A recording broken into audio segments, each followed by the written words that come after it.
اے میرے پروردگار، میری سواری کو محمد صلی اللہ علیہ وسلم کی طرف پھیر دے اور اسے میرا دوست و بازو بنا دے۔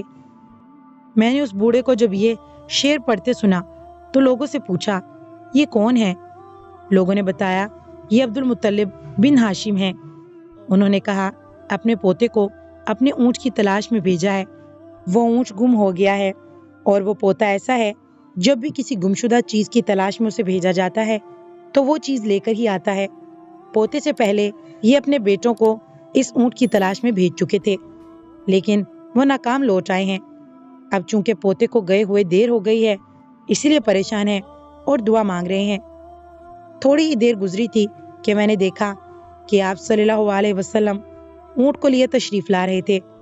عبد المطلب رضی اللہ عنہ نے آپ کو دیکھ کر کہا، میرے بیٹے، میں تمہارے لیے اس قدر فکر مند ہو گیا تھا کہ شاید اس کا اثر کبھی میرے دل سے نہ جائے۔ حضرت عبد المطلب کی بیوی کا نام رقیہ بنت ابو سیفی تھا۔ وہ کہتی ہیں، قریش کئی سال سے سخت قحط سالی کا شکار تھے، بارشیں بالکل بند تھیں، سب لوگ پریشان تھے۔ اسی زمانے میں نے ایک خواب دیکھا۔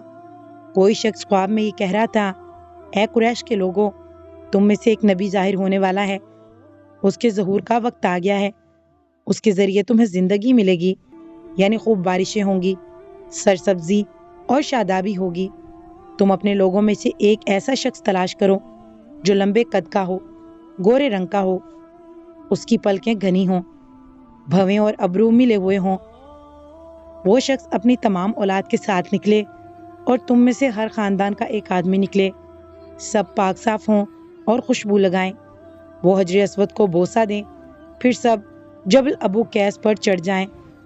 پھر وہ شخص جس کا حلیہ بتایا گیا ہے آگے بڑھے اور بارش کی دعا مانگے، اور تم سب آمین کہو تو بارش ہو جائے گی۔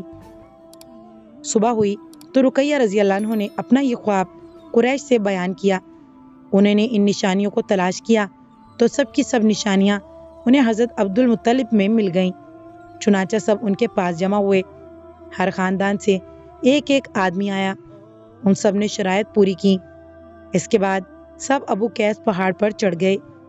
ان میں نبی کریم صلی اللہ علیہ وسلم بھی تھے، آپ اس وقت 9 عمر تھے۔ پھر حضرت عبد المطلب آگے بڑھے اور انہوں نے یوں دعا کی، اے اللہ، سب تیرے غلام ہیں، تیرے غلاموں کی اولاد ہیں، تیری باندیاں ہیں اور تیری باندیوں کی اولاد ہیں۔ ہم پر جو برا وقت آ پڑا ہے تو دیکھ رہا ہے، ہم مسلسل قحط سالی کا شکار ہیں۔ اب اونٹ، گائیں، گھوڑے، خچر اور گدھے سب کچھ ختم ہو چکے ہیں اور جانوروں پر بن آئی ہے، اس لیے ہماری یہ خشک سالی ختم فرما دے، ہمیں زندگی اور سرسبزی اور شادابی عطا فرما دے۔ ابھی یہ دعا مانگی رہے تھے کہ بارشیں شروع ہو گئیں، وادیاں پانی سے بھر گئیں۔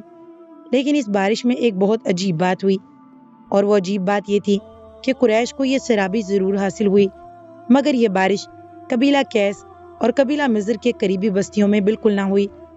اب لوگ بہت حیران ہوئے کہ یہ کیا بات ہوئی، ایک قبیلے پر بارش اور آس پاس کے سب قبیلے بارش سے محروم۔ تمام قبیلوں کے سردار جمع ہوئے، اس سلسلے میں بات چیت شروع ہوئی۔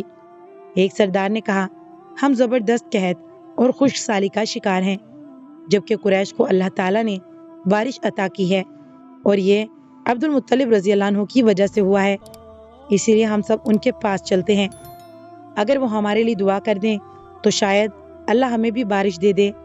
یہ مشورہ سب کو پسند آیا، چنانچہ یہ لوگ مکہ معظمہ میں آئے اور عبد المطلب سے ملے، انہیں سلام کیا، پھر ان سے کہا، اے عبد المطلب، ہم کئی سال سے خشک سالی کا شکار ہیں، ہمیں آپ کی برکت کے بارے میں معلوم ہوا ہے، اسی لیے مہربانی فرما کر آپ ہمارے لیے بھی دعا کریں، اسی لیے کہ اللہ نے آپ کی دعا سے قریش کو بارش عطا کی ہے۔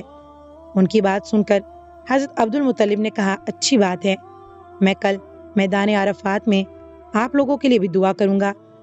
دوسرے دن صبح سویرے حضرت عبد المطلب میدان عرفات کی طرف روانہ ہوئے، ان کے ساتھ دوسرے لوگوں کے علاوہ ان کے بیٹے اور اللہ کے رسول صلی اللہ علیہ وسلم بھی تھے۔ عرفات کے میدان میں عبد المطلب کے لیے کرسی بچھائی گئی، وہ اس پر بیٹھ گئے۔ نبی کریم صلی اللہ علیہ وسلم کو انہوں نے گود میں بٹھا لیا، پھر انہوں نے ہاتھ اٹھا کر یوں دعا کی، اے اللہ، چمکنے والی بجلی کے پروردگار اور کڑکنے والی گرج کے مالک، پالنے والوں کے پالنے والے اور مشکلات کو آسان کرنے والے اور مشکلات کو آسان کرنے والے۔ یہ قبیلہ کیس اور قبیلہ مضر کے لوگ ہیں، بہت پریشان ہیں، ان کی کمریں جھک گئی ہیں، یہ تجھ سے اپنی لاچاری اور بے کسی کی فریاد کرتے ہیں اور جان و مال کی بربادی کی شکایت کرتے ہیں۔ بس اے اللہ، ان کے لیے خوب برسنے والے بادل بھیج دے اور آسمان سے ان کے لیے رحمت عطا فرما، تاکہ ان کی زمینیں سرسبز ہو جائیں اور ان کی تکالیف دور ہو جائیں۔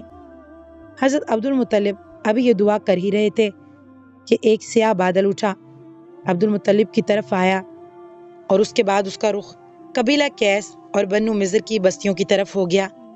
یہ دیکھ کر عبد المطلب رضی اللہ عنہ نے کہا، اے گروہ قریش اور مضر، جاؤ، تمہیں سرابی حاصل ہو گئی۔ چنانچہ یہ لوگ جب اپنی بستیوں میں پہنچے تو وہاں بارشیں شروع ہو چکی تھی۔